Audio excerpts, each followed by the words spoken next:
पूजा पाठ नाम जप करने के बाद भी अगर मन में शांति ना मिले और हमें लगे कि परिस्थितियां अनुकूल नहीं हो रही, तो महाराज जी हमें क्या? पाप, स्पष्ट शब्द समझो।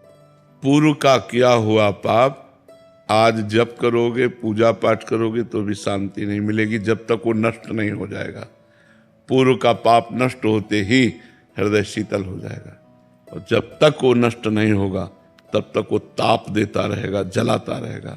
ये पाप है पूर्व के, इसलिए भजन करते रहो, शांति मिलेगी। आज नहीं तो कल मिलेगी, वो पाप नष्ट होंगे। भजन छोड़ दोगे तब तो बहुत काल तक चलना पड़ेगा। दवाई चल रही है तो विश्वास है रोग का नाश हो जाएगा, दवाई छोड़ दिया तो रोग तो तांडव मचा देगा। तो भव रोग की दवा, पाप को नष्ट करने का उपाय भगवान का नाम जप है। नाम जप चल रहा है, हृदय जल रहा है, अशांति है, पर परिणाम में शांति मिलेगी, मंगल होगा। अगर नाम जप ही छूट गया तो फिर दवा छूट जाने पर रोग तो प्रबल हो ही जाएगा। तो इसलिए ये पाप का फल है, वो हमारे हृदय को जलाएंगे, उसी जलन से पाप नष्ट होंगे। इसलिए खूब नाम जप करते रहना चाहिए, और अवश्य भोगना पड़ता है, चाहे संत हो चाहे गृहस्थ हो। अगर पाप बन गया है तो बेइज्जती, अपमान, तिरस्कार, रोग, ये सब मिलता है।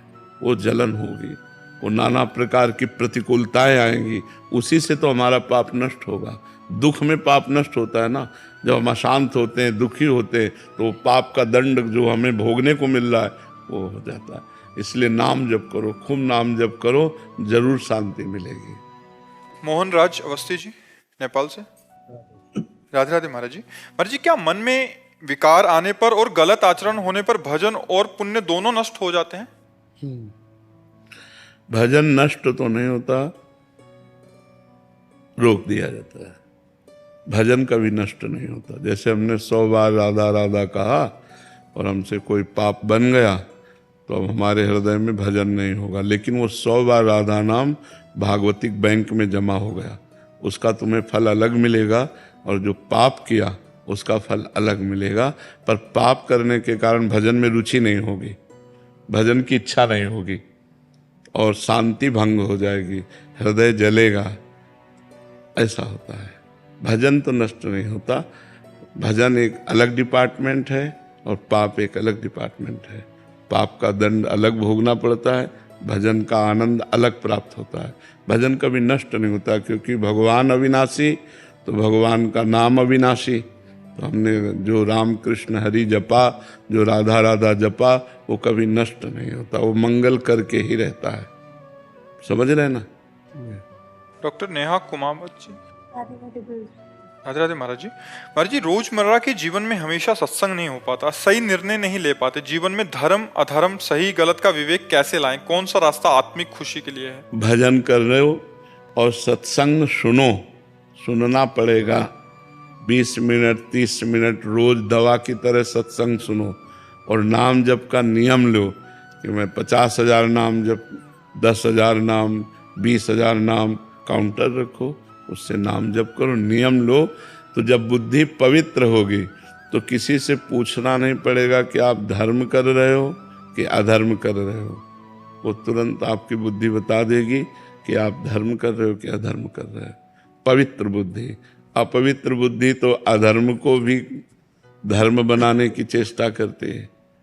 अपवित्र बुद्धि तो एक धर्म का मतलब यही चलेगा, ऐसा भी चलेगा। लेकिन जब पवित्र बुद्धि होती तो ठीक निर्णय करती, गलत है नहीं करना, सही है उत्साह आ जाएगा, करो ऐसा। तो पवित्र बुद्धि करने के लिए 2 बात है, साधन को हरि भजन है, कै सत्संग सहाय। साधना मुख्य बात तो हरि भजन है और उसकी सहायता सत्संग है। तो 30 मिनट 40 मिनट सत्संग सुने, और अगर एकदम आपका मन सत्संग में नहीं लगता तो एक क्लिप देख ले 5 मिनट की 10 मिनट की, तो कुछ शब्द तो सत्संग के जाएंगे तो अपना प्रभाव दिखाई देंगे। तो सत्संग और नाम जप, भगवान नाम जप, इससे मंगल हो जाएगा, बुद्धि पवित्र रहेगी। हमें क्या करना चाहिए क्या नहीं करना चाहिए ये हमारी बुद्धि ठीक निर्णय कर पाएगी। अंकित जैन जी। महाराज जी आपकी कृपा से आध्यात्मिक रुचि जागृत हुई है।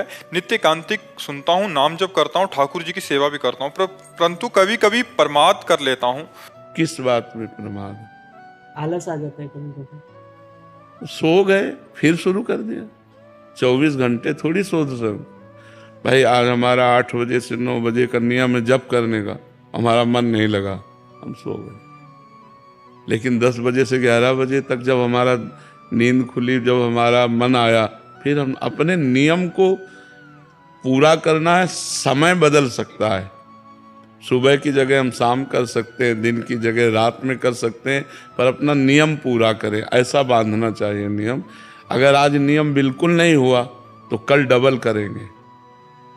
आज की जगह कल हो सकता है पर डबल करेंगे, ऐसे रखना चाहिए तो ठीक हो जाएगा, प्रमाद फिर ठीक हो जाएगा जी। राजगोपाल जी। राधे राधे। राधे राधे महाराज जी। महाराज जी मैं तमिल और देवनागरी में लिखता हूँ, दोनों भाषाओं में मन से लिखा जा सकता है? मतलब किसी दूसरी भाषा में अगर जैसे आप कहते हैं चिंतन करो राधा, तो राधा एक तो हम हिंदी में लिख रहे हैं, तो अपनी भाषा में राधा लिखेंगे तो चलेगा? हाँ चलेगा। भगवान की सब भाषाएं हैं, भगवान के सब लोग हैं, तो सब भाषा भी तो होगा। भगवान से अंग्रेजी में बात करोगे तो नहीं समझ पाएंगे क्या? तमिल से करोगे तो समझ जाए, क्योंकि सारी भाषाएं उन्हीं से प्रकट है ना। वो तो जगत गुरु हैं, वेद भाषा उन्हीं से प्रकट है, सब भाषा उन्हीं से प्रकट है, सब उन्हीं से। तो जो जिस भाषा वाला है हम तुम नहीं समझ सकते, लेकिन भगवान समझ सकते हैं। भगवान तो उसकी भी समझते हैं जो कोई भाषा नहीं बोल सकता, जो कोई भाषा नहीं बोल सकता, भगवान उसकी भी भाषा समझते हैं। सर्वज्ञ है भगवान का एक नाम, सर्वज्ञ है। तो भक्तों, संध्या भक्ति केएस चैनल पर श्री प्रेमानंद महाराज जी का सत्संग सुनने के लिए आप सभी का बहुत बहुत धन्यवाद है। और अगर ये सत्संग अच्छा लगे तो आप इसे लाइक और सब्सक्राइब कर लीजिएगा, और कमेंट में राधे राधे लिखना ना भूलिएगा। जल्द ही लेके आते हैं महाराज श्री के और भी सत्संग। तब तक के लिए राधे राधे।